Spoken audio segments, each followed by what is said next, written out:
गुरुजी। सब बोलते हैं कि मतलब गुरुजी का सत्संग है तो गुरुजी अपने आप बुलवाएंगे, क्या बुलवाना है। तो कुछ दिन पहले ही अभी गुरुजी के साथ मेरा सत्संग हुआ, इस ग्रुप के थ्रू गुरुजी ने करवाया। और I am next to my surprise 9000 संगत ने के करीब फेसबुक पे उन्होंने देखा। और उसके बाद गुरुजी ने वो सत्संग यूट्यूब पे डलवा दिया। लाइक गुरुजी ने तो मेरे को फेमस करा दिया, ठीक है। वो बहुत खुशी हुई क्योंकि सबको होता है कि हाँ कि फेमस, मतलब एक्सपेक्टेड नहीं था। और गुरुजी ने सत्संग करवाया। उसके बाद ना मेरे मन में डाउट चलने लगा कि मैंने सत्संग तो शेयर कर दिया है, अब मैं क्या करूँगी है, अब मैं क्या बताऊँगी। मतलब बहुत सारे होते हैं, लेकिन एक जर्नी मैंने गुरुजी के पिछले सत्संग में शेयर कर दी थी। तो मैंने कहा मैं क्या बोलूँगी, तो लेकिन गुरुजी जब करवाना होता है ना तो खुद ही हमारे मन में अलग अलग थॉट्स दिलवाते हैं। तो मेरे गुरुजी ने बहुत सत्संग सुनाए इस दौरान, बहुत सारे सत्संग सुनाते सुनाते मुझे मतलब मन में आई चीज़ें कि हाँ क्या सत्संग कर सकते हैं। मतलब कुछ प्लान नहीं करते, लेकिन एक हाँ आई वॉज ब्लैंक कि क्या होगा। तो सबसे पहली बात मुझे सुखी आंटी का सत्संग सुना मैंने। तो उसके अमृत वेले का ही टाइम था। मेरे मन में ना शुरू से बात थी कि मतलब मेरे फादर की जब डेथ हुई तो मैं शुरू से मन में था कि गुरुजी आप पहले क्यों नहीं आ गए, या पहले से आप कहते हो हमारे साथ थे तो मेरे आप सबको तो लाइफ बख्श देते हो। 5 साल बढ़ा दिए, 10 साल बढ़ा दिए, 20 साल बढ़ा दिए। मेरे पापा के भी बढ़ा देते, उन्होंने की क्या गलती थी। कंप्लेंट नहीं करी, लेकिन मन में थी एक ये बात मेरे। तो वो शुक्र अमृत वेले पे सुनते हुए सत्संग मेरे को क्या हुआ, ऐसे ही गुरुजी टेलीपैथी से गुरुजी हमसे बात करते हैं, उसका भी सत्संग है यूट्यूब पे कि हाँ गुरुजी टेलीपैथी से बात करते हैं। तो वो सुनते हुए मेरे को ना मैं गुरुजी के ऐसा लगा कि गुरुजी अमृत वेला है तो हमारे रूम में ही बैठे हैं और गुरुजी बोलते हैं कि मैं उनको लाइफ ब्लेस करता हूँ जो मंजे चेना पड़े रहे। मतलब लाइफ हो तो अच्छी हो, क्या मतलब क्योंकि मेरे फादर बेड रिडन थे, तो बेड रिडन ना रहे और तो मंजे देना पड़े रहे, उन्हीं को मैं लाइफ बख्शता हूँ कि ये ना हो कि मैं लाइफ बख्शूँ और वो यहाँ तड़पते रहे। इससे अच्छा है कि अगला जन्म मिले, ऐसा कुछ हो।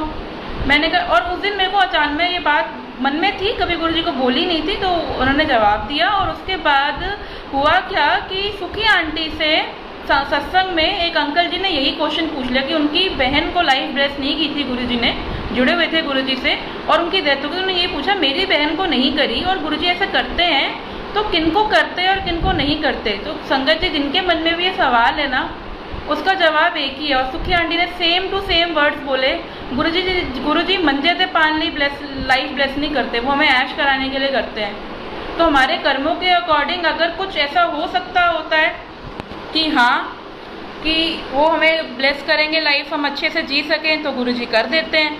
वरना वो क्या कहते हैं अपने पास बुला के उस चीज़ से लिबरेट करके उस मतलब बेड रिडन पोजीशन से, बहुत बुरी पोजीशन होती है कि कोई बेड रिडन हो जाए तो उससे, या बेड रिडन होने वाला हो फ्यूचर में, तो उससे लिबरेट करके उसको नेक्स्ट जन्म दे देते हैं। तो ये सबसे बड़ा मुझे जवाब मिला और मुझे बहुत खुशी हुई इस बात की कि हाँ गुरुजी इतनी छोटी सी एक मन में सवाल था, लेकिन कभी गुरुजी से पूछा नहीं था, कंप्लेंट नहीं की थी, लेकिन गुरुजी ने उसका भी जवाब दिया कि क्यों मैं किसी की लाइफ ब्लेस कर देता हूँ और किसी को नहीं करता हूँ। तो आई होप सबको जिनके मन में भी ये सवाल है उनको ये मिल गया होगा। और सुखी आंटी का सत्संग है, उसमें भी एंड के करीब ये आंसर है जो उन्होंने दिया है। और बहुत बहुत शुक्राना गुरुजी का कि उन्होंने ये जवाब मुझे दिलवाया कि हाँ ऐसा क्यों था। और बाकी जैसे कि अब आगे बढ़ते हैं तो गुरुजी का एक बहुत सारे सत्संग हैं। एक पहला ये कि मुझे सेवा कैसे मिली, कि जो सेवा होती है वो मुझे कैसे मिली, कि जैसे मैंने पिछली बार भी बताया था, मैं डिटेल में बताऊंगी ये चीज़ कि विश्वास होता है और गुरुजी ने हमें बख्शना होता है। तो गुरुजी का जो लॉकेट प्रसाद था उसको देख के मुझे बहुत फैसिनेशन हुई कि मुझे चाहिए वैसा लॉकेट प्रसाद। मुझे अब तक मिला नहीं है, हालांकि बड़ा सा जो आंटियाँ पहनती बड़े सुंदर सुंदर, ठीक है, तो मुझे मिला नहीं है वैसा कि, लेकिन वो भी कंप्लेंट नहीं है गुरुजी से। गुरुजी ने पहले तो कंप्लेंट मेरा नेचर था, अब का गुरुजी से कंप्लेनिंग नेचर नहीं है मेरा। जब गुरुजी ने जो देना होगा वो अपने आप दे देंगे। तो वो मुझे हुई तो मैं सबसे पूछती गई कि गुरुजी ये कैसे मिलेगा। संगत से पूछा कैसे मिलेगा, उन्होंने कहा सेवा करो। गुरुजी ने अपने मंदिर में ऐसे ही मुझे ओपन सेवा का पता चला और मैं बस में बैठी और एक आंटी जी ने बोला, वहाँ पे मुझे नहीं पता रिस्ट्रिक्टेड सेवा होती है, आंटी जी ने बोला मैं बोल दूँगी आप मेरे साथ आए हो, तो सेवा मिल गई। और एक बार क्या हुआ कि हम कहते हैं कि ना, जैसे पिछली बार मैं बताया था कि पैर जलने वाली बात, तो एक बार क्या हुआ कि हम लोग ऊपर सेकंड जो लंगर घर है उसके ऊपर क्या कहते हैं जो फ्लोर है वहाँ पे सफाई काम बन रहा था वो अभी, तो वहाँ पे ना बहुत सारे सामान सफाई करनी थी, बहुत फैला हुआ था। तो मैं साफ़ कर रही तो वहाँ पे ना मतलब हाथ से साफ़ करने लग गई अपने हाथों से, कि मैंने कहा गुरु जी के घर की मिट्टी है क्या हो गया, और रेता वगैरह भी था बहुत को बन रहा है, वो करने लग गए। तो ऐसे ना एकदम से मेरे हाथ में कुछ चुभ गया और ब्लड आ गया, बहुत तेज कट लगा था मेरे हाथ में। और मेरे गुरुजी की इतनी कृपा कि मैंने उसको एकदम से दबाया, अपने हाथ को हाथ से प्रेस करा है। सब कहते हैं क्या हो गया, मैंने बोला जय गुरुजी, शुक्राना गुरुजी ने कोई कष्ट काट दिया होगा, ये मेरी समझ नहीं है, ये गुरुजी की है। तो ये बात सच्ची है। और जैसे ही मैंने ये बोला विदिन सेकेंड्स ब्लड आना बंद हो गया। तो दिस एम्प्लाइज क्लियरली कि गुरु के जी के घर अगर हमें कोई छोटी सी प्रॉब्लम भी होती है ना, जैसे जो छोटा सा कट लगा, पता नहीं कितना बड़ा कष्ट आना था या कुछ भी, तो वो हमारा कष्ट काटने के लिए होता है, उसकी कंप्लेंट ना करी जाए। तो एक फ्रेज है, गुरुआं दे घर ठोकरा भी नसीबों वालों को मिलदियां ने। गुरु के घर ठोकरे भी आसानी से नहीं मिलती हमें। अगर वहाँ ठोकरे भी मिल रही है ना बड़े मंदिर जाते हुए, या कोई रास्ते में प्रॉब्लम भी आ रही है, सेवा करते, डैट मीन्स हमारे कर्म कट रहे हैं, हम बहुत भाग्यशाली हैं। और एक बार ऐसा हुआ कि हम दोनों बहनें मंदिर गई थी, रात का समय था, बड़ा मंदिर जाने का मन था हमारा। तो जो शाम को मंदिर खुलता है, मुझे एग्जैक्टली डे याद नहीं है कौन सा है, तो हम दोनों बहनें मंदिर गई, हम दोनों अकेले गए थे। हमने कहा लिमिट वो थोड़ा हिसाब लगा के जाना होता है, कितने पैसे हैं लिमिटेड वो सब कुछ। तो हम गए कि हमने कहा जाते हुए ऐसे बस से पहुँच जाएंगे, आते हुए थोड़ा आगे आके वहाँ से ऑटो कर लेंगे, फिर आते हुए 10-11 बज जाते हैं। मैंने कहा ठीक है। हम मंदिर पहुँचे, माथा टेक लिया। अब हम आते हुए फिर आगे वॉशरूम जा रहे थे, जो गुरुजी के वहाँ पे वॉशरूम है वहाँ जा रहे थे। एकदम से मेरे मन में आवाज़ है, गुरुजी से टेलीपैथी से बात करते, अपने चप्पलें ना यहीं छड़ दे, ठीक वॉशरूम में चप्पलें यहीं छड़ दे। तो मैंने कहा मैं कैसे छड़ दूँ, गुरुजी बोल, मुझे लगा क्या बात है। तो मैं कहा मैं अमिता को बोलूँगी, तो वो बोलेगी पागल हो गई है, क्योंकि तब टेलीपैथी के थ्रू जब गुरुजी बात करते तो मेरे घर वाले इतना बिलीव नहीं करते, तब तो उनसे भी गुरुजी बात करते हैं, तो वो गुरुजी ने वो ठीक करा दिया है, ठीक है। तो फिर मैंने, लेकिन फिर मैं वॉशरूम से बाहर आ गई, बहन भी वॉशरूम थी, वॉशरूम से बाहर आ गए। तो मैंने फिर, लेकिन मैं गुरुजी कहते तेरे को समझ में नहीं आती है, बोला मैंने वापस जा चप्पल छड़ के आ। मैंने कहा ठीक है गुरुजी। मैंने फिर, लेकिन ठीक है के बाद बोला अमिता को खुद ही बोल दो ना, मैं बोलूँगी, मैंने फिर पागल समझ देना ये लोग की। तो फिर मेरी बहन ने इनिशिएट किया, कहती है गुरुजी ना कुछ कह रहे हैं, मुझे ऐसा लग रहा है। मैंने कहा क्या कह रहे हैं, मेरा दिल खुश हो गया। मैंने कहा गुरुजी कुछ कह रहे हैं, मतलब तो कहते हैं मुझको ऐसा लग रहा है कि ना, मतलब अजीब मत समझो, लेकिन क्या लग रहा है कि चप्पलें यहीं छोड़ने को बोल रहे हैं। मैंने कहा हाँ गुरुजी ने मुझे भी बोला। तो हमने दोनों ने वहाँ चप्पलें छोड़ी, लेकिन हम फिर भी कन्फ्यूज़ थे, हम तो इंसान हैं तो हम कन्फ्यूज़ रहते हैं। हमने कहा एक काम करते हैं, मैंने कहा हम ऑकवर्ड फील कर लेंगे, सेवादार क्या बोलेंगे क्या करेंगे। हमने कुछ नहीं सोचा, हमने चुपचाप चप्पलें वहाँ उतारी और नंगे पाँव बाहर आ गए। हमने कहा किसी सेवादार ने अगर टोका तो हम समझ जाएंगे कि ये गुरुजी नहीं हमारे मन का वहम है, वरना गुरुजी ने हमें बुलवाया। हमने किसी ने नहीं टोका, हम बाहर आ गए। एक दो अंकल, सेवादार अंकल ने हमसे पूछा कि आपने चप्पलें नहीं पहनी हुई हैं, अब मंदिर जाना है बाहर जाना है। तो हमने कहा अंकल जी चप्पलें ना गुरुजी ने वॉशरूम में छुड़वा दी। तो सबने बोला जय गुरुजी, जैसे गुरुजी की मर्जी, ये तो सेवा हो गई। मतलब किसी ने हमें ये नहीं बोला कि क्यों छोड़ी, क्या हुआ, कि हम डर रहे थे कि क्या बोलेंगे कोई सेवादार अंकल या आंटी। रास्ते में कम से कम 4-5 अंकल, सेवादार अंकल आंटियों ने हमसे पूछा, और हमने सच बोला, झूठ नहीं बोला। ये बोला गुरुजी ने, हमें लगा गुरुजी बोल रहे हैं वहाँ छोड़ दो, हमने छोड़ दिया, हम नंगे पैरी घर जाएंगे हैं। तो ठीक है जी, सबने बोला जय गुरुजी, अच्छी बात है, गुरुजी ने सेवा ले ली, आपके कोई कष्ट काट दिए, ठीक है। और रास्ते में जब हम पूरा रास्ता पैदल चलते आए तो वहाँ पे पैर पे पत्थर भी चुभे, ऐसा भी हुआ, लेकिन ठीक था कि हाँ गुरुजी कष्ट काट रहे हैं। फिर हम बैठे हुए तो एक जब बाहर जाने के लिए हमें कैब सेवा मिलती है, गुरुजी की गाड़ियाँ चलती हैं अंदर से, तो एक गाड़ी में सिर्फ हम दोनों बहनों को बिठाया गया। इतनी बड़ी गाड़ी, कोई एसयूवी थी। तो आंटी ने बोला आपने चप्पल नहीं पहनी, हमने उनको भी बताया। फिर उन्होंने कहा कोई बात नहीं, आपने, उन्होंने कहा कहाँ जाना है, उनका रास्ता अलग था, तो उन्होंने हमें आगे तक छोड़ दिया। फिर हम खड़े हो गए कि अब रात के 11 बज रहे थे, कि अब 10, 10:30 ऐसे कुछ 11 थे, तो लेकिन कोई नहीं था उस समय पे, ऑटो वाला भी नहीं था। हमने कहा क्या करें, अब ऑटो भी यहाँ से करें, मैं घर जाके पैसे दे देंगे, ठीक है हो जाएगा है। इतने में हम फ़ोन चेक करते तो हमारे फ़ोन में किसी से कुछ पैसे बोले हुए थे और पेटीएम आ गया है। अब एक ऑटो वाला आया, हमने कहा पेटीएम है भैया, यहाँ जाना है। तो कहता मेरे पास तो पेटीएम है नहीं जा सकता। मैंने कहा गुरुजी कैसे घर जाएं, अब तो पैदल चल भी नहीं सकते, कुछ बस भी नहीं आ रही, कुछ तो करवाओ। तो इतने में दूसरा ऑटो आया, खड़ा हुआ, थोड़ा आगे गया, फिर वो वापस आके पूछता है आपने कहीं जाना है? हमने कहा हाँ हमने यहाँ जाना है, लेकिन पेटीएम में कैश नहीं है। कहता कोई बात नहीं बैठो। और गुरुजी ने, ठंड का समय था वो, ठीक है, और गुरुजी ने हमें, अगर हम सेवा ले तो नंगे पाँव हम आराम से बैठ के गद्दी पे ऑटो की सीट पे आराम से घर आए हैं। तो गुरुजी ने मतलब इतनी वो करी, और उसके बाद अब मानेंगे नहीं संगत जी, विद इन 7 डेज गुरुजी ने मुझे 8 चप्पलें नई नई तरह की दिलवाई। 8 चप्पलें जो मेरे लिए था, गुरुजी 8 चप्पलें, मतलब मैं गई क्योंकि मुझे थोड़ी महंगी चप्पल खरीदने के आते थे, मैं एक खरीदूँ, सेल में लगी हुई थी और 8 चप्पलें खरीदती गई। मम्मी ने कुछ नहीं बोला, ये भी ले ये भी ले, हर स्टाइल की 8 चप्पलें दिलवा दी। और गुरुजी ऐसे करते हैं, ठीक है, कि गुरुजी इतने ज़्यादा वो क्या करते हैं कि अगर गुरुजी ने कुछ सेवा में लगाए और वो चप्पलें, मतलब हम दोबारा जब मंदिर गए तो वहीं हैं वॉशरूम में, वो सेवा में लगी हुई हैं। तो गुरुजी ने हमारे वहाँ चप्पलें रखवा ली कि तुम्हारी सेवा में लगी रहेंगी। तो वही सेवा सबसे प्यारी होती है गुरुजी, संगत जी, जो गुरुजी हमसे करवाना चाहते हैं। अभी कुछ दिन पहले, ये बार बार मैं रिक्वेस्ट करती हूँ, मुझे बड़ा बुरा लगता है कि लोग ना गुरुजी के स्वरूप बेच रहे हैं। और नई नई संगत होती है, दिल्ली की संगत को तो फिर भी पता है, पहाड़ की संगत है या किसी मेरठ की हो गई, पंजाब की हो गई, दिल्ली के बाहर की कहीं की भी, तो उन पंजाब से मुझे संगत आंटी से कांटेक्ट बना, उन्होंने मुझे बताया वहाँ पे गुरुजी का स्वरूप 3-3 हज़ार रुपये में बेच रहे हैं। हमारे गुरुजी को बेचने वाली चीज़ है, पता नहीं है जो बुरे से लोग हैं ये कैसे, या नादान कहूँ बुरे कहूँ मुझे नहीं पता, उनको समझ ही नहीं है कि गुरुजी के स्वरूप नहीं बेचते।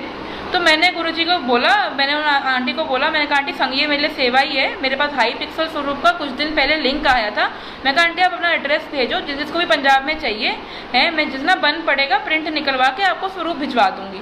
आंटी कहते कोरियर के पैसे ले लेना। मैं कहा आंटी कोरियर के भी नहीं, मेरी सेवा है, मेरे गुरुजी बिकाऊ नहीं है ना, हमारे गुरुजी बिकाऊ है, हमें आप ये सेवा है। फिर अगले दिन जैसे ये बात हुई तो मैंने फेसबुक खोली, पहला पोस्ट यही कि मेरठ से एक आंटी हैं कि मुझे गुरुजी का स्वरूप चाहिए, प्लीज़ बताइए कैसे मिलेगा।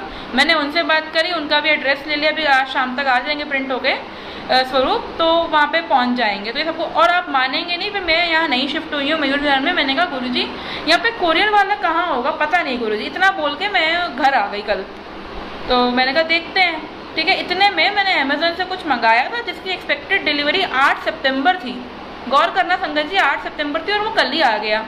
तो मैं नीचे गई कोरियर वाले के पास, और कोरियर वाला कुछ खुद पूछता है, आंटी जी आपको कुछ, आंटी तो नहीं बोला उसने, मतलब वो आंटी नहीं बोलेगा वो है, लेकिन उसने बोला आपको कोरियर करवाना है। मैंने कहा हाँ करवाना तो है, लेकिन अभी नहीं, कल या परसों में होगा, क्योंकि मेरे तो, और मैं बहुत एक्साइटेड हो गई ये सुन के। तो मैंने कहा आप कर दोगे? कहते हैं हाँ मैं आपके घर से आके ले जाऊँगा, आप मेरा नंबर नोट कर लो और मैं क्या कहते हैं आगे भेज दूँगा जहाँ कोरियर होना है, आप पैकेट बना देना बस। मैंने कहा जय गुरुजी। और इतने में इतनी एक्साइटेड थी, मैंने गुरुजी का स्वरूप मेरे फ़ोन पे वॉलपेपर लगा हुआ है, तो मैंने उनको दिखाया, आप इनको जानते हो? कहते इनके बिना तो मेरी सभा नहीं होती, तो मेरे माँ बाप है, तो सब कुछ मेरा, सबको भी गुरुजी की संगत। गुरुजी ने अपनी संगत खुद भेजी और वो खुद आके, आज भी सुबह उनका फ़ोन आया, आंटी बस प्रिंट हो गए मैं स्वरूप। मैंने कहा नहीं अभी प्रिंट नहीं हुए हैं, शाम तक होंगे। कहते आप कल आ जाओ? कहते संडे तो नहीं आ सकता, मैं शाम को रात को 8 बजे आ जाऊँगा और वो लेके जाऊँगा और मैं आज कोरियर कर दूँगा। सोचिए संगत जी गुरुजी कैसे करवाते हैं कि उन्होंने सेवा दी। और संगत जी आप सबसे रिक्वेस्ट है कि जो भी संगत आपको मिले और उनको नहीं पता हो कि नहीं खरीदते हैं तो आप उनको बताएं, और जितनी जिसकी मतलब जेब अलाउ करती है, क्या फ़र्क पड़ेगा अगर हम 5-10 स्वरूप हर महीने प्रिंट करवा के, और जिस संगत को ज़रूरत है, जिनके पास स्वरूप नहीं है, दिल्ली से नहीं है, क्योंकि वो बड़े मंदिर भी जनरली नहीं आ पाते हैं, उनको सेवा के रूप में पहुंचा दें। जितनी जिसके, कोई एक स्वरूप करा सकता है, एक स्वरूप करके सेवा करे, कोई 10 की करे, चाहे कोई 50 की करे, वो गुरुजी ने करवानी है। लेकिन ये हम्बल रिक्वेस्ट है सबसे कि हम सबको ही आगे बढ़ना होगा कि जो लोग ये बेचने का चलन चला रहे हैं, हमारे गुरुजी बिकाऊ नहीं है, उनका स्वरूप नहीं बिकता है, तो हमें उसे खुद रोकना होगा। जब संगत को ये पता चलेगा कि हाँ सेवा में मिलता है, बड़े मंदिर ना भी जा पाए तब भी संगत आपस में सेवा कर रही है, तो कोई क्यों खरीदेगा। एक लाजपत नगर में आंटी, कल गुरुजी ने और प्लेस कर रहा है, एक लाजपत नगर में आंटी हैं, वो दिल्ली की संगत को कहती हैं आके ले जाओ, हैं वो गुरुजी का स्वरूप फ्रेम करवा के देती हैं। आके वो कहते हैं बस आगे में कोरियर नहीं, क्योंकि फ्रेम हुआ हुआ कोरियर नहीं हो सकता संगत जी, तो वो कहती हैं आके ले जाओ जिसको भी चाहिए। और मैं कल वहाँ गई, है। मेरी फेसबुक पर मैंने पोस्ट डाला था, मैं कहा खुद के लिए तो मैं प्रिंट करवाऊंगी नहीं, क्योंकि खुद के लिए वो हम लोग ब्लेसिंग में मिलना चाहिए। तो मेरे घर का एक स्वरूप टूट गया था, वो मतलब गुरुजी ने कट काट दिया। तो मैं वहाँ गई और गुरुजी ने स्वरूप दिलवाया। उससे पहले ही गुरुजी ने सत्संग सुनवाया कि ब्लैक कलर के चोले का जो गुरुजी का स्वरूप है बहुत रेयर है, वो उन आंटी को बड़ा पसंद था और उनको 1 जनवरी को मिलता। गुरुजी ने सत्संग सुनाया और जैसे ही मेरे हाथ में स्वरूप आया, आंटी मैं तो ऐसे ही ला रही थी, आंटी ने कहा चेक कर लो, कुछ टूटा वूटा ना हो, ऐसे अच्छा नहीं रहता। मैंने कहा ठीक है आंटी जी, चेक कर लेती हूँ। मैंने चेक करा तो आप बिलीव नहीं करेंगे गुरुजी, संगत जी, कि गुरुजी ने ब्लैक कलर के चोले का ही मुझे स्वरूप दिलवाया, जो बहुत रेयर है। बड़े मंदिर में आंटी ने बताया था कि 7 महीने बाद आया था। और जिस भी संगत को स्वरूप चाहिए हो वो एक बार मुझे मैसेज कर दे हैं मेरे डीएम पे। मैं जितना पॉसिबल हो पाएगा, जब जब मैं गुरुजी की आज्ञा से सेवा करती रहूँगी, और जो भी सेवा में जुड़ना चाहें वो भी क्या कहते हैं जुड़ें। और मैं नहीं कहती मुझसे जुड़ें, गुरुजी की सेवा करें बस, कि आगे स्वरूप प्रिंट करवा के आगे सेवा में दें। कोई कोरियर के पैसे भी ना लें। क्यों कोरियर के पैसे लेने हैं संगत जी? गुरुजी हमें सेवा इतना कुछ बख्शा हुआ है, हम क्या कहते हैं कोरियर के पैसे लेंगे किसी से? वो सेवा है। बड़े मंदिर में कुछ चार्ज होता है? नहीं होता ना, वो भी सेवा करते हैं, ऐसे हम लोग भी कर सकते हैं। तो बस आप सबसे यही शुक्राना है, यही रिक्वेस्ट है, हम्बल रिक्वेस्ट है, गुरुजी की चीज़ें बेचना बंद करिए। देखिए जो संगत नहीं है या जो होलसेलर है या स्टूडियो प्रिंट वाले हैं, उनको तो हम नहीं बोल सकते ना कि आप पैसे मत लो, ठीक है, लेकिन हम खुद की तरफ से तो कर सकते हैं ना कि हाँ उनको क्या बोलेंगे, लेकिन हम खुद तो कर सकते हैं। तो ये संगत जी आप सबसे रिक्वेस्ट है, जो नई संगत जुड़ रही है उनको एजुकेट करें, ठीक है, पोस्ट डालें हर ग्रुप में, हर जगह पे अपने वॉलपेपर। गुरुजी की ब्लेसिंग खरीदनी नहीं है, किसी को चाहिए तो डीएम करें आप और एजुकेट करें। और किसी को लग रहा है अगर कि वो ये नहीं कर सकता कि स्वरूप फाइनेंशियली स्वरूप प्रिंट करवा के कोरियर करवा सके, कोई बात नहीं संगत जी, ये भी सेवा है कि आप अपने स्टेटस लगा के या ग्रुप्स में पोस्ट करके, या जिस ग्रुप पे आता है कि हाँ हम गुरुजी के स्वरूप बेच रहे हैं या वॉच बेच रहे हैं, इतना प्राइस है, उस पर पोस्ट करें कि हाँ नहीं बेचते हैं। वो भी सेवा है संगत जी, कि आप किसी को बता रहे हो, सही राह दिखा रहे हो कि हमारे गुरुजी बिकाऊ नहीं है। तो ये संगत जी आप सबसे हम्बल रिक्वेस्ट है, इसको फॉलो करें। और अब आगे सत्संग देखते हैं कौन सा गुरुजी करवाना चाहते हैं। 1 मिनट। हाँ जी, अब जैसे गुरुजी सबसे ज़्यादा हमारे फेमस है कि लंगर प्रसाद करने से सारी बीमारियां कट जाती हैं, ठीक है। तो लिटरली संगत जी मेरे को ना थायराइड हो गया था, ठीक है, आई वॉज वेरी बल्की, शरीर में ताकत नहीं थी, ठीक है। तो मैंने कहा कि नहीं मैं ना क्या कहते हैं, लेकिन मेरे को था दवाई नहीं खानी। मैं कहा गुरुजी आप ही ठीक करो, आप कैंसर ठीक कर देते हो लोग आपका प्रसाद खा के पैरालाइज जाते हैं, अपने पैरों पे वापस जाते हैं। तो ये थायराइड क्या चीज़, ठीक है। मैं गुरुजी का लंगर प्रसाद करती गई और आज एम्स भी टेस्ट कर चुका है, मुझे थायराइड नहीं है, गुरुजी का शुक्राना। तो जहाँ मेडिकल साइंस ख़त्म होती है ना संगत जी, वहाँ गुरुजी की कृपा शुरू होती है। और गुरुजी की कृपा अपरंपार है, वो सब करवाते हैं, सब कुछ होता है। आप ये मतलब गुरुजी के से जुड़े रहें, सब कुछ करें और वो आगे बढ़ता ही जाएगा। और अभी हमारे घर पे जैसे अभी गुरुजी ने इस चीज़ का भी जवाब दिया। सुखी आंटी का सत्संग था, सुखी आंटी के सत्संग में ये बताया गया कि उनके ऊपर कुछ ब्लैक मैजिक था, ठीक है। ऐसे आजकल लोग हैं ऐसे गंदे जो ऐसे काम करते हैं, हमारे घर में भी कुछ था। तो गुरुजी से जुड़े तो वो अपने आप ठीक हो गया। तो पंडितों वगैरह पे हमें बिलीव नहीं करना चाहिए कि वो, गुरुजी कहते हैं कि विद्या है लेकिन ठीक करने की या एस्ट्रोलॉजी की, लेकिन वो बहुत रेयर को आती है। और सबसे बड़ी बात है वो ये देख के बता सकते हैं कि जो होना है, लेकिन हमारे पास तो गुरुजी हैं जो हमारा भाग्य बदल सकते हैं। तो फिर क्या बात है, ठीक है। तो हम क्यों जुड़े ऐसे लोगों से, ठीक है। तो गुरुजी ने ऐसे बताया, सुखी आंटी के सत्संग में ये मेंशन था कि गुरुजी ने जब छोटे मंदिर में जो है एम्पायर एस्टेट, अभी मैं आज तक गुरुजी ने वहाँ जाकर दर्शन मैं गई नहीं हूँ, लेकिन गुरुजी जी बहुत जल्दी करवाएंगे, मुझे पूरे भरोसा है। तो वहाँ पे जब सुखी आंटी के ऊपर जो चीज़ थी, सत्संग उनकी संगत है, तो वो ना उनके पूरे छोटे मंदिर के जो पर्दे थे वो ब्लैक हो गए थे। थोड़ा सा डिटेलिंग में अगर गलती हो तो सुखी आंटी माफ़ करना अगर आप कभी सुने, लेकिन जितना मुझे सुनने में आया मैं वो बता रही हूँ, एक मेन इंटेंट बता रही हूँ। तो गुरुजी से ना क्वेश्चन पूछा कि वो उस संगत में, उस सत्संग में भी सुखी आंटी के क्वेश्चन पूछा कि सर ये लोग करते क्यों हैं, गुरुजी रोकते क्यों नहीं है। मेरे मन में भी सवाल था कि जब गुरुजी हमारा ठीक कर सकते हैं ठीक है, इतने बड़े बड़े सत्संग सुने हमारे घर में, मैंने खुद फील किया गुरुजी ने ठीक करा है, तो गुरुजी ये रोक क्यों नहीं सकते?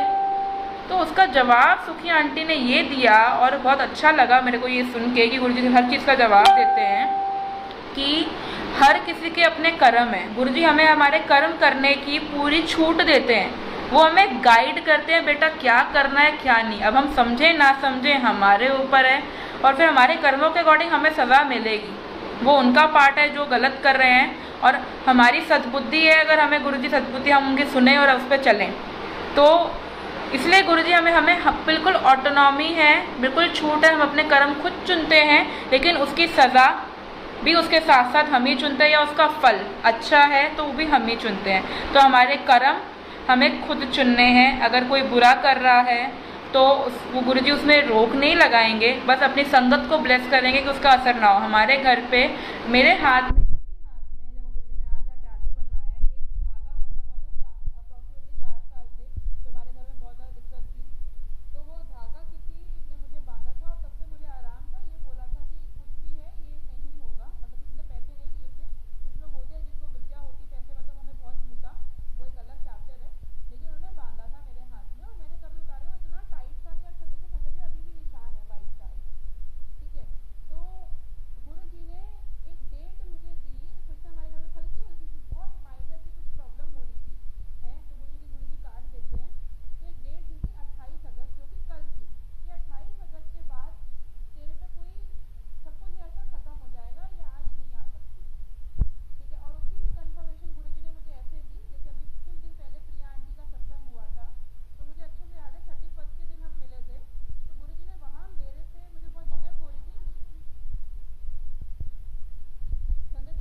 क्या गुरुजी दिक्कत है? गुरुजी प्लीज़, आवाज़ आ रही है? आवाज़ नहीं आ रही।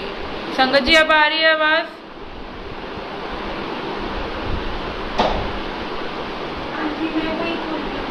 वही तू ना टैटू की बात मत कर, कुछ गुरुजी नहीं चाहते, आंटी भी यही कह रही है, आवाज़ चली गई है, मैं आपको बोल दूँ। जय गुरुजी। संगत जी अभी आवाज़ आ रही है?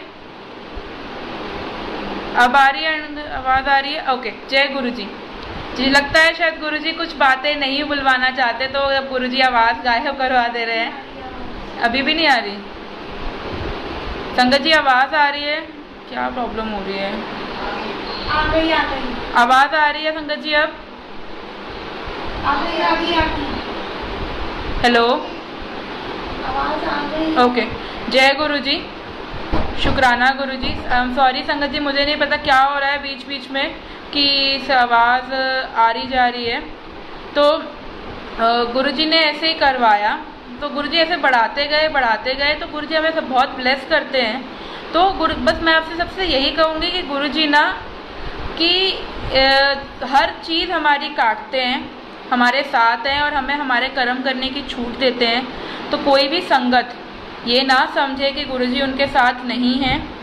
और सबसे रिक्वेस्ट है, फिर से एक बार गुरुजी में से रिक्वेस्ट करवा रहे हैं कि सब संगत को मना किया जाए कि वो ब्लेसिंग्स ना खरीदें, गुरुजी की कोई भी चीज़ ना खरीदें, सब कुछ अपने अपने लिए ब्लेसिंग्स के साथ सेवा करें। तो ये बहुत इम्पॉर्टेंट है संगत जी, ठीक है। गुरुजी को बहुत बुरा लगता है कि हम जो लोग बेच रहे हैं और हम एज अ संगत वो चीज़ रोकते नहीं हैं कि नहीं कोई बात नहीं, जो अपने कर्म है उसके अपने कर्म है। नहीं संगत जी, जिस चीज़ को हम रोक सकते हैं उस चीज़ को तो हम रोकें, सेवा तो कर सकते हैं ना संगत जी।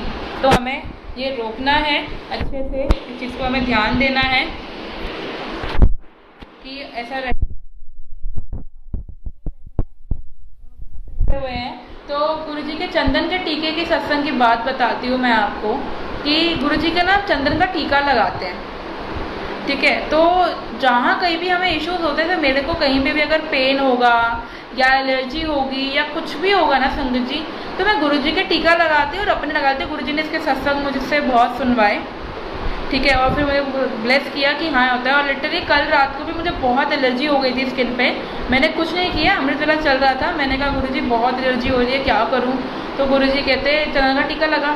मैंने गुरुजी को लगाया चना का टीका, और वही टीका अपनी एलर्जी वाली जगह पे लगा लिया और वो बिल्कुल ठीक हो गई मैं। तो संगत जी, गुरुजी हमारे बहुत ज़्यादा हमें ब्लेस करते हैं, ठीक है, हर चीज़ में ब्लेस करते हैं। अब एक छोटी सी बात है, बहुत छोटी लगती है हम लोग को, लेकिन गुरुजी हमारे माइन्यूट थॉट्स को भी समझ जाते हैं। मैं बड़े मंदिर में बैठी हुई थी, एक आंटी आई वहाँ पे,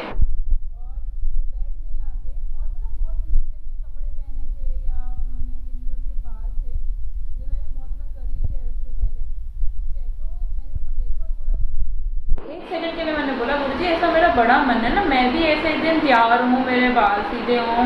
बहुत सुंदर लग रही थी आंटी, और वो जो चेहरे पे उनकी ग्रेस थी ना गुरुजी की वजह से, वो जो सिंप्लिसिटी और सब कुछ महंगा। और मैं उस बात को बोल के भूल गई। ये बात पिछले दिसंबर की है और बोल के मैं भूल गई। आप मानेंगे नहीं संगत जी, एक हफ्ते विदिन 10 डेज मैं भूल गई थी, मेरे बाल स्ट्रेट हो गए। उसके बाद ऐसा सूट भी मेरे पास आया, मुझे नहीं पता था, सब अनइंटेंशनली हो रहा था।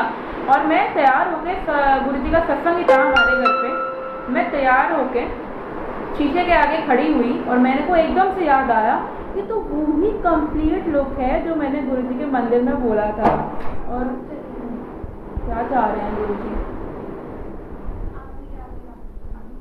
तो उन्होंने जैसे मैंने जो लुक बोला था वो ही कंप्लीट लुक है। तो मैंने कहा कि अब आ रही है संगत जी आवाज़, पता नहीं आज गुरुजी क्या चाह रहे हैं। संगत जी आवाज़ आ रही है?